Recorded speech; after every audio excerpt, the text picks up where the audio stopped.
So I want to talk about this Melania coming out and speaking about how she is innocent and in no way connected to the Epstein situation, which nobody asked, mind you. But here's my explanation for this. Trump didn't follow through with the mass blood sacrifice of Iran. The blood sacrifice he was supposed to make to the war god on the 7th of April, you know? That blood sacrifice. So now they're trying to get ahead of the blackmail that's coming about Epstein. That's the only reason why Melania would come out right now and say something, because nobody's been talking about this. It's not in the news. It's not popular to talk about right now, because all everybody's talking about right now is the war with Iran.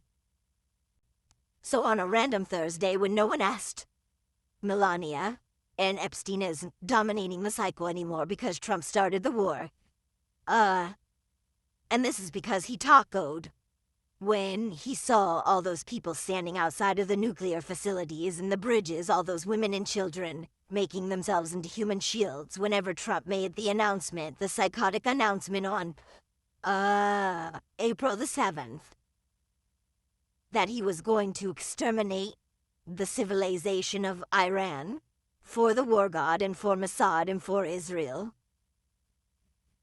To summon the war god, that's what this is all about, folks. But he didn't do it. He didn't do it. So now,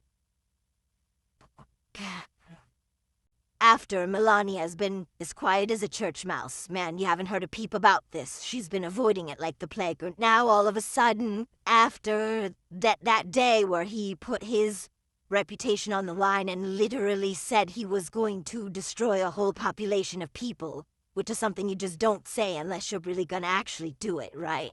Or you're gonna face a lot of backlash and be looked at as somebody who is insane and does not. I mean, yeah, not just saying out alone, you know, publicly like that as a declaration to a lot of people would be insane, but to not follow through with it just makes you look like a crazy person, right?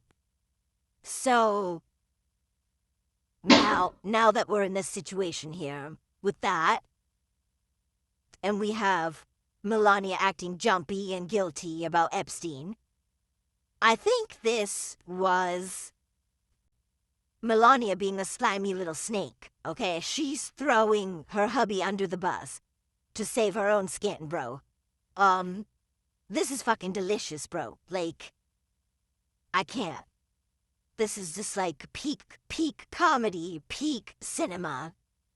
And I feel like Mossad sent her ass out here to this presser to come out and set her own husband up for this, because why would you speak about this knowing your husband went through so much trouble to get this shit out of the news for people to stop covering it, because it was non-stop, wall-to-wall coverage for months and months and months, and it was a whole year of us talking about this, and off and on, you know, it would go away, but then it would come back like the plague, and it would be even more coverage, and it would be insane, right?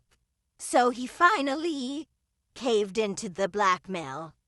And he did, and went along with what, Bibi was, you know, was blackmailing. I don't think it's just Bibi, but I'm just saying he was the one that was making the talks with him, right? He was the spokesperson for the people behind the curtain that are controlling Trump.